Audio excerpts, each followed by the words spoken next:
तो मूवी की शुरुआत होती है मॉन्ट्रियल के एक आइलैंड को दिखाते हुए, जहाँ एक बायोटेक कंपनी को गोल्फ क्लब फील्ड की देखभाल के लिए हायर किया जाता है। इस कंपनी के कर्मचारी वहाँ नई तरह की फर्टिलाइजर यानी खाद का इस्तेमाल करते हैं, जो सर्दियों में जमी बर्फ को पिघलाकर घास को ताज़ा और हरा रखता है, ताकि अमीर लोग साल भर गोल्फ खेलने का मजा ले सकें। अगले दिन डैन नाम के एक सिक्योरिटी गार्ड को अपने घर में राशन का सामान भरते हुए दिखाया जाता है। दरअसल डैन एक ऐसे रेडियो शो को रोजाना सुनता था जिसमें ये बताया जाता था कि कोई भी मुसीबत कभी भी अचानक आ सकती है, और वो उन्हीं अनदेखी मुसीबतों से लड़ने के लिए खुद को तैयार कर रहा था। आज की रात वो माचिस के बिना ही आग जलाने की प्रैक्टिस कर रहा था। इसके लिए वो अपनी शॉटगन के खोल से पाउडर निकालकर इस्तेमाल करता है, जिससे छोटा सा धमाका होता है और उसकी एक आईब्रो जल जाती है। यहाँ से सीन शिफ्ट होता है और हमें डैन की बेटी पैट्रिसिया को दिखाया जाता है, जो कि गोल्फ क्लब में हेल्पर का काम करती थी। यहाँ बायोटेक कंपनी का सीईओ मिशेल एक अमीर कपल को गोल्फ खेलकर बताता है कि उनके फर्टिलाइजर की वजह से घास कितनी बढ़िया तरह से काम कर रहा है, जिससे खेल में मजा आ रहा है, जबकि असली कमाल तो जमीन के नीचे हो रहा था, जहाँ फर्टिलाइजर कई गुना फैलकर जमीन के नीचे मौजूद उस पानी को खराब कर रहा था, जो पूरे टाउन को सप्लाई होता था। नेक्स्ट सीन में जाक्स नाम के एक्टर को दिखाया जाता है, जो कि स्टूडियो के नल से एक ग्लास पानी पीने के बाद अपने घर के लिए सामान खरीदने जाता है, जहाँ स्टोर में रखे हुए फल और सब्जियों को नल के पानी से ही धोया जाता था और उन्हें सूखने से बचाने के लिए भी नल का पानी ही यूज किया जाता था। अचानक जाक्स को चक्कर आने लगते हैं, पर थोड़ी देर के लिए वो उसे इग्नोर कर देता है। घर पहुंचने पर वो देखता है कि उसके दांत ग्रीन कलर में बदलते जा रहे थे और उसके पेट में अजीब सी आवाज आ रही थी। जब वो अपनी वाइफ को ढूंढते हुए बाथरूम में जाता है, तब तक वो पूरी तरह से ज़ॉम्बी बन चुका होता है। वो अपनी वाइफ को काट कर उसका मांस खाने लगता है और उसके ऐसा करते ही वो भी ज़ॉम्बी बन जाती है। इसके बाद जाक्स भी टब में घुस जाता है और दोनों की ग्रीन आंखें धुंधली होने लगती हैं। उधर गोल्फ क्लब में मिशेल और वो कपल मेन बिल्डिंग की तरफ जाते हैं और ये देखकर हैरान होते हैं कि वहाँ कोई भी नहीं था। अचानक एक आदमी भागता हुआ आता है और चिल्लाते हुए कहता है कि लोग बीमार हो रहे हैं, इसलिए उन्हें भी वहाँ से भाग जाना चाहिए। तभी वहाँ ढेर सारे एम्प्लॉयज उसका पीछा करते दिखाई देते हैं। वो सब के सब ज़ॉम्बी बन चुके थे। उसी वक्त एक डॉग भी दिखाई देता है, जिसे देखकर वाइफ उसे अपने पास बुलाती है, पर वो गुस्से से उसके ऊपर जंप करता है और उसकी गर्दन में काट लेता है। ये देखकर उसका हस्बैंड और मिशेल डॉग को दूर फेंक देते हैं। तभी उन्हें दूसरे ज़ॉम्बीज वहाँ से भागते हुए दिखाई देते हैं। तब वो औरत भी ज़ॉम्बी में बदलने लगती है, जबकि दोनों आदमी जल्दी से बिल्डिंग के अंदर घुसकर दरवाजा बंद कर लेते हैं। लेकिन डॉग भी चुपके से बिल्डिंग के अंदर घुस जाता है और उस औरत के हस्बैंड के पैर में काट लेता है, इसलिए वो लोग उसे अलग कमरे में बंद कर देते हैं। तब तक सारे ज़ॉम्बी दरवाजे पर इकट्ठे हो जाते हैं और जोर जोर से दरवाजा नॉक करने लगते हैं। इतने में हस्बैंड भी ज़ॉम्बी बन जाता है और मिशेल का पीछा करने लगता है, जो हाथ में एक चाकू लिए किचन में छिप जाता है। नेक्स्ट सीन में डैन को दिखाया जाता है, जिसे एक बूढ़ी औरत फोन करके कहती है कि उसके पड़ोसी शोर शराबा कर रहे हैं और आपस में लड़ रहे हैं। जब वो वहाँ पहुँचकर बेल बजाता है तो उसके पड़ोसी बाहर निकल कर आते हैं, जो कि ज़ॉम्बी बन चुके थे। तभी वो बूढ़ी औरत भी ज़ॉम्बी बन जाती है और डैन का पीछा करने लगती है। डैन जल्दी से कार के अंदर छुप जाता है और मदद के लिए पुकारता है, लेकिन कोई वहाँ नहीं आता। सड़कों पर दौड़ते ज़ॉम्बीज को देखकर डैन को अपनी बेटी पैट्रिसिया की फिक्र होने लगती है और वो उसे कॉल लगाता है, लेकिन पैट्रिसिया भी ज़ॉम्बी से बचकर भाग रही होती है, इसलिए वो कॉल नहीं उठा पाती, जिससे डैन को उसकी फिक्र होने लगती है। इसलिए डैन कंपनी की कार को छोड़कर अपनी कार निकाल लेता है और एक हथियार लेकर अपनी बेटी को ढूंढने चला जाता है। नेक्स्ट सीन में हम आंड्रे नाम के लड़के को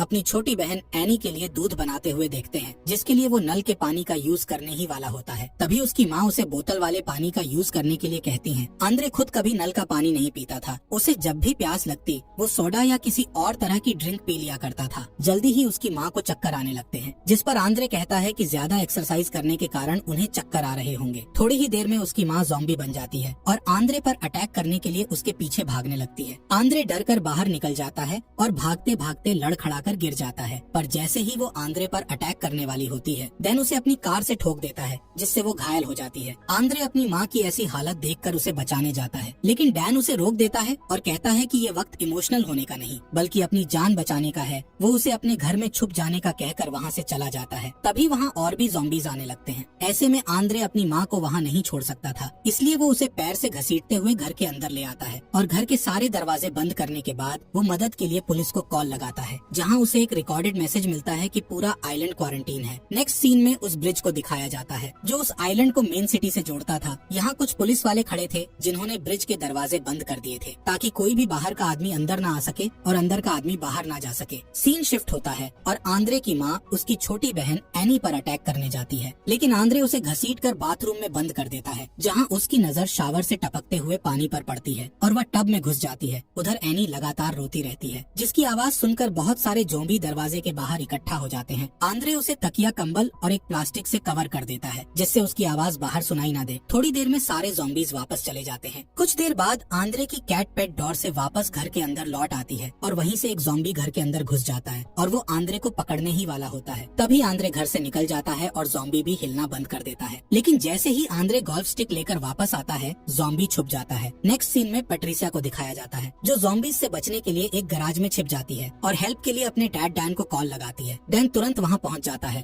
और देखता है कि गराज के बाहर ढेर सारे ज़ॉम्बीज मौजूद हैं। वो अपना चाकू निकाल लेता है और उससे कुछ ज़ॉम्बीज को मार डालता है और कुछ को जमीन पर गिरा देता है। इसके बाद वो अंदर जाता है। उसी वक्त ब्रिज पर मौजूद पुलिस वाले वहाँ से हट जाते हैं क्योंकि मिलिट्री वाले ज़ॉम्बी से अफेक्टेड एरिया को बॉम्ब से उड़ाने लगते हैं। इससे पूरे टाउन में पावर कट हो जाता है। अगली सुबह एनी की आया काम पर आने के लिए ब्रिज के पास पहुँचती है तो देखती है कि वो टूट चुका है। इस बीच आंद्रे अपने घर की खिड़की से ज़ॉम्बीज का वीडियो बनाने लगता है और उसी वक्त नेट पर प्रेस कॉन्फ्रेंस दिखाया जाता है जहाँ रक्षा मंत्री लोगों को बताता है कि हम लोगों ने आइलैंड की सुरक्षा की खातिर ब्रिज को डिस्ट्रॉय कर दिया है और अभी स्थिति नियंत्रण में है। तभी आंद्रे के फोन की बैटरी डाउन हो जाती है। इसके बाद वो अपनी माँ को चेक करने के लिए अंदर जाता है और देखता है कि उसकी माँ ग्रीन कलर के चिपचिपे मटेरियल से ढक गई है। अचानक उसकी माँ एनी पर अटैक करने लगती है। तब आंद्रे उनका ध्यान बटाने के लिए शोर करने लगता है और उनकी फेवरेट सब्जी को उनके सामने हिलाने लगता है जिससे अट्रैक्ट होकर उसकी माँ उसके पीछे भागने लगती है। ऐसा करते करते वो दोनों लिविंग रूम में पहुँच जाते हैं जहाँ गलती से उसकी माँ टीवी स्टैंड से टकरा जाती है और टीवी उनके ऊपर गिर जाता है जिससे उनकी मौत हो जाती है। दुखी मन से आंद्रे अपनी माँ को वापस बाथरूम के अंदर ले आता है और देखता है कि उनके जख्मों पर घास उगने लगे थे। फिर वो उनके फोन को उठाता है लेकिन वो फोन भी टूट चुका था। इसके बाद आंद्रे एक सीढ़ी लेकर सामने के दरवाजे से बाहर की तरफ देखता है जहाँ ढेर सारे ज़ॉम्बीज खड़े थे जैसे कि वो उसी के बाहर आने का इंतजार कर रहे हों। अब वो भी घर के अंदर रहकर थक चुका था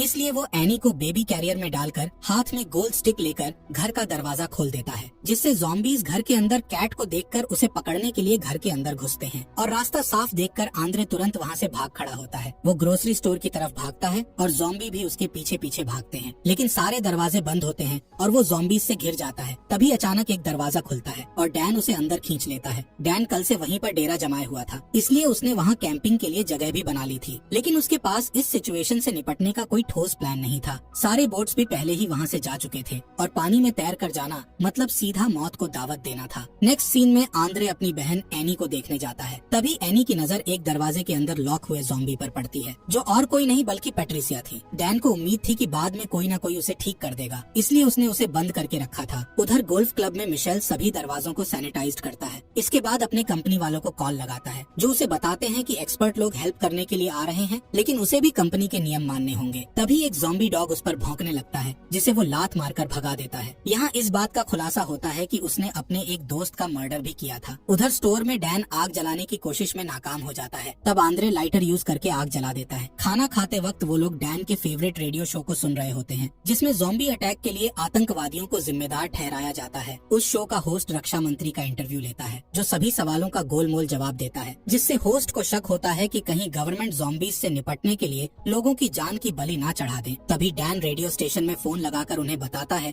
कि कुछ लोग बचे हैं जिन्हें हेल्प की जरूरत है। जिस पर होस्ट कहता है कि दुनिया के बाकी लोग नहीं चाहते कि हर जगह इन्फेक्शन फैले इसलिए वो पहले उससे पूरी जानकारी लेता है कि वो लोग कहाँ हैं और क्या कर रहे हैं। उसकी बकवास से चिढ़कर डैन फोन रख देता है। इसके बाद डैन और आंद्रे मिलकर इन्फेक्शन फैलने का रीजन जानने की कोशिश करते हैं ताकि वैक्सीन बना सके। आखिरकार डैन इस नतीजे पर पहुंचता है कि पानी की वजह से इन्फेक्शन फैला है क्योंकि जितने भी लोग ज़ॉम्बी बने थे उन सब ने नल का पानी पिया था। लेकिन डैन अपने पागलपन के कारण कभी भी नल का पानी नहीं पीता था क्योंकि उसे हमेशा डर लगता था कि कहीं टेररिस्ट लोग पानी में जहर न मिला दें। कुछ देर बाद वो तीनों स्टोर से बाहर निकलते हैं। वो लोग पैट्रिसिया को भी साथ लेकर जाते हैं जिसके सर पर एक पिंजरा लगा होता है ताकि वो किसी को काट ना ले। बाहर उन्हें कुछ ज़ॉम्बीज दिखाई देते हैं जिनकी बॉडी में ग्रीन कलर का कुछ चिपचिपा पदार्थ लगा होता है। अचानक एक छोटी बच्ची डैन के ऊपर अटैक कर देती है जिसे डैन धक्का देकर दूर कर देता है लेकिन उसे मारने की हिम्मत नहीं जुटा पाता है। चलते चलते आखिरकार वो लोग डैन की कार तक पहुंच जाते हैं और इससे पहले कि ज़ॉम्बीज उन पर अटैक करते वो कार में बैठकर वहां से निकल जाते हैं। इस बीच बायोटेक कंपनी 2 ट्विंस यानी जुड़वा बहनों को हथियार के साथ गोल्फ क्लब भेजती है जो अपने रास्ते में आने वाले हर एक ज़ॉम्बी को धड़ाधड़ मार रही थी। उधर क्लब के अंदर मिशेल इस डील से जुड़े सारे कागज और दस्तावेजों को जला रहा होता है ताकि इस बात का कोई सबूत न रहे कि उनके फर्टिलाइजर के कारण ज़ॉम्बीज का इन्फेक्शन शुरू हुआ था। आखिर में वो फर्टिलाइजर का थोड़ा सा सैंपल बचाकर रख लेता है। तभी दोनों ट्विंस उसके पास पहुंच जाते हैं। मिशेल उनमें से एक का सूटकेस ले लेता है जिसमें कई सारे स्फीयर यानी गोले थे। उन गोलों के अंदर इन्फेक्शन का इलाज मौजूद था जो सिर्फ 24 घंटों के अंदर इन्फेक्शन को खत्म कर सकता था। लेकिन जैसे ही वो एक गोले को उठाता है, दोनों ट्विंस उसे पकड़ लेती हैं और जबरदस्ती उसके मुंह में सैंपल डाल देती हैं। इसके बाद उसे बेहोश करके उसकी बॉडी को घसीट कर ले जाती है और ये गोला मिशेल के हाथ से छूटकर जमीन पर गिर जाता है। नेक्स्ट सीन में हम तीनों सर्वाइवर्स को कार से वाटर प्लांट की तरफ आते हुए देखते हैं। वो लोग एनी को कार में छोड़ देते हैं ताकि उसके रोने की आवाज से दूसरे ज़ॉम्बीज वहाँ न आ जाएं। लेकिन पैट्रिसिया को बच्चे के साथ छोड़ना ठीक नहीं था, इसलिए वो उसे अपने साथ ले जाते हैं। वो लोग बिल्डिंग के अंदर एंटर करते हैं जहाँ पानी की टंकी में एक ज़ॉम्बी घुसा हुआ है जिसकी बॉडी पर घास उगे हुए थे। पैट्रिसिया को पता चल जाता है और वो दौड़ती हुई उसकी तरफ जाती है, इसलिए उन दोनों को भी उसके पीछे दौड़ना पड़ता है। वो पूल पर पहुँचते ही उसमें छलांग लगा देती है। उसे बचाने के लिए डैन भी छलांग लगा देता है। इतने में वो ज़ॉम्बी ऊपर आता है और डैन पर अटैक करने लगता है। डैन पैट्रिसिया को पकड़कर ज़ॉम्बी के सामने करता है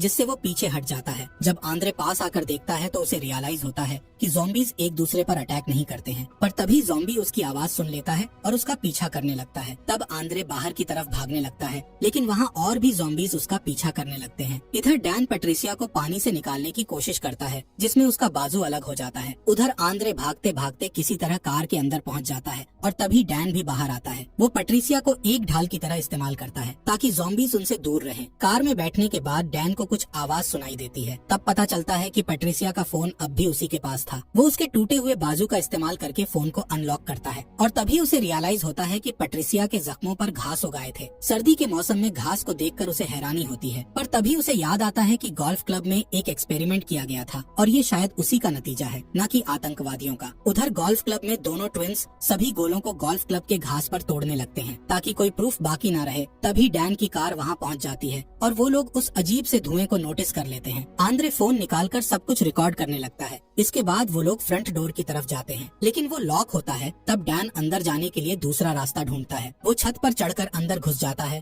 और दरवाजा खोल देता है ताकि बाकी लोग भी अंदर आ जाएं। उसके बाद पैट्रिसिया को एक स्टोरेज रूम में बंद कर देता है, जबकि आंद्रे चेयर्स की हेल्प से एनी के लिए सोने का इंतजाम करता है। उसके बाद डैन और आंद्रे पूरी बिल्डिंग की छानबीन करते हैं। तभी उन्हें वो डॉग दिख जाता है जो अभी तक जिंदा था और उसकी पूरी बॉडी में घास उग आए थे। ठीक तभी डैन को चक्कर आने लगते हैं। उधर एनी भी जोर जोर से रोने लगती है। तब आंद्रे उसे चुप कराने के लिए दौड़कर उसके पास जाता है और देखता है कि वो अपने बिस्तर से गायब थी। इधर आंद्रे अपनी बहन को ढूंढ रहा होता है। उधर डैन अंधेरे गलियारे की तरफ जाता है जहाँ जमीन पर कुछ बॉम्ब पड़े हुए थे जिससे बिल्डिंग उड़ सकती थी। अब तक उसकी तबीयत भी बिगड़ने लगी थी, लेकिन वो हिम्मत नहीं हारता और उस रूम तक पहुँच जाता है जहाँ सारे बॉम्ब टाइमर से कनेक्टेड थे। अब तक डैन काफी कमजोर हो चुका था, इसलिए वो चक्कर खाकर गिर जाता है और उसे उठने में दिक्कत होती है। तब वो पैट्रिसिया के टूटे हुए हाथ से टाइमर को ऑफ कर देता है। तभी उसकी आंखें भी ग्रीन होने लगती हैं। इधर बिल्डिंग के बाहर खड़ी ट्विंस देखती हैं कि काफी वक्त गुजरने के बाद भी बिल्डिंग ब्लास्ट नहीं हुई थी, इसलिए वो चेक करने के लिए अंदर जाती हैं। उन्हें किचन के अंदर एनी दिख जाती है। वो लोग उसे फर्टिलाइजर खिलाकर वहाँ से चले जाते हैं। उधर आंद्रे अपनी बहन को ढूंढते हुए उस रूम तक पहुँचता है जहाँ ज़ॉम्बी बना हुआ मिशेल बंद था। ये देखकर वो दूसरी तरफ जाता है और वहाँ उसे अपनी बहन मिल जाती है, जिसे लेकर वो जाने ही वाला होता है कि दोनों ट्विंस उसका रास्ता रोक लेती हैं। उनमें से एक एनी का मुंह बंद कर देती है और दूसरी आंद्रे को फर्टिलाइजर खिलाने लगती है, लेकिन इससे पहले ही एनी ज़ॉम्बी बन जाती है और ट्विन के हाथ में काट लेती है, जिससे फर्टिलाइजर का सैंपल गिर जाता है। तभी डैन दूसरे ट्विन पर अटैक कर देता है और वो उसे काट लेता है। अब आंद्रे जैसे ही पीछे हटता है, उसका पैर वहाँ गिरे हुए इलाज वाले गोले पर पड़ जाता है, जिससे गोला टूट जाता है और चारों तरफ धुआं फैलने लगता है, जिससे एनी और डैन धीरे धीरे ठीक होने लगते हैं। अब डैन आंद्रे का पीछा करने लगता है और दोनों भागते भागते किचन में पहुंच जाते हैं। पर जैसे ही डैन आंद्रे को काटने वाला होता है कि अचानक उसे एनी की मौजूदगी का एहसास होता है और वो उसे छोड़ देता है। उसी वक्त दोनों ट्विंस अपनी अपनी गन निकालकर एक दूसरे को मार डालती हैं, क्योंकि वो नहीं चाहती थी कि वो दोनों ज़ॉम्बी बने। नेक्स्ट सीन में आंद्रे डैन के जैकेट से उसके पुराने फोन को निकालकर पैट्रिसिया के फोन पर कॉल लगाता है और रिंग की आवाज से वो फोन को ढूंढ लेता है और वीडियो बनाने लगता है, जिसमें वो अब तक हुई सारी घटनाओं के बारे में बताता है। फिर हेल्प की रिक्वेस्ट करते हुए उस वीडियो को इंटरनेट पर डाल देता है। इसके बाद वो डैन को उसकी बेटी के रूम में पहुंचा देता है। इधर जैसे ही आंद्रे का वीडियो न्यूज चैनल तक पहुंचता है, गवर्नमेंट वहां की सफाई के लिए सेना भेज देती है। सोल्जर्स रास्ते में आने वाले हर ज़ॉम्बीज को फायर गन से मारते जाते हैं। तब आंद्रे भी बिल्डिंग से बाहर निकलता है और हाथ उठाकर हेल्प मांगता है। वो अपने साथ पैट्रिसिया का टूटा हुआ हाथ भी लाया था, जिससे वैक्सीन बनाने में मदद मिल सके। तभी एक और सर्वाइवर सोल्जर्स के पास पहुंचता है, जिसे वो लोग गोली मार देते हैं। ये देखकर आंद्रे समझ जाता है कि सोल्जर वहाँ सर्वाइवर्स को बचाने नहीं, बल्कि सबको मारकर एरिया क्लीन करने आए थे। अब तक एनी भी ठीक हो चुकी थी, इसलिए आंद्रे वहाँ से भागकर छिप जाता है। उधर गोल्फ क्लब के अंदर डैन भी ठीक हो चुका था, पर तभी सोल्जर्स बिल्डिंग के अंदर घुसकर उसे और पैट्रिसिया दोनों को जलाकर मार देते हैं। अगले सीन में रक्षा मंत्री को टीवी पर भाषण देते दिखाया जाता है, जो कि जनता को बताता है कि हालात को काबू में कर लिया गया है और इन्फेक्शन को जड़ से मिटा दिया गया है, इसलिए अब किसी को डरने की जरूरत नहीं है। तभी वो एक मग से पानी पीता है जिस पर बायोटेक कंपनी का लोगो लगा हुआ था, जिससे ये साबित होता था कि वो भी इस मामले में शामिल था। उधर आंद्रे जान बचाने के लिए यहाँ वहाँ भटक रहा होता है और रास्ते में उसे कई सर्वाइवर्स की डेड बॉडीज पड़ी मिलती हैं, जिन्हें सोल्जर्स ने मार डाला था। अचानक उसकी नजर नदी में एक बोट पर पड़ती है जिसे एनी की आया लेकर आई थी। उसमें कई वॉलंटियर्स भी थे जो कि आंद्रे और एनी को बचा लेते हैं। जैसे ही वो लोग आइलैंड से निकलते हैं, तब आंद्रे को रियलाइज होता है कि पैट्रिसिया का बाजू अब किसी काम का नहीं है, इसलिए वो उसे पानी में फेंक देता है, जहाँ एक मछली उसे काट लेती है और तुरंत ज़ॉम्बी बन जाती है। इसी के साथ इस मूवी का यहीं पर एंड हो जाता है। फॉक्स एक्सप्लेनर चैनल को सब्सक्राइब करने के लिए आपका दिल से शुक्रिया।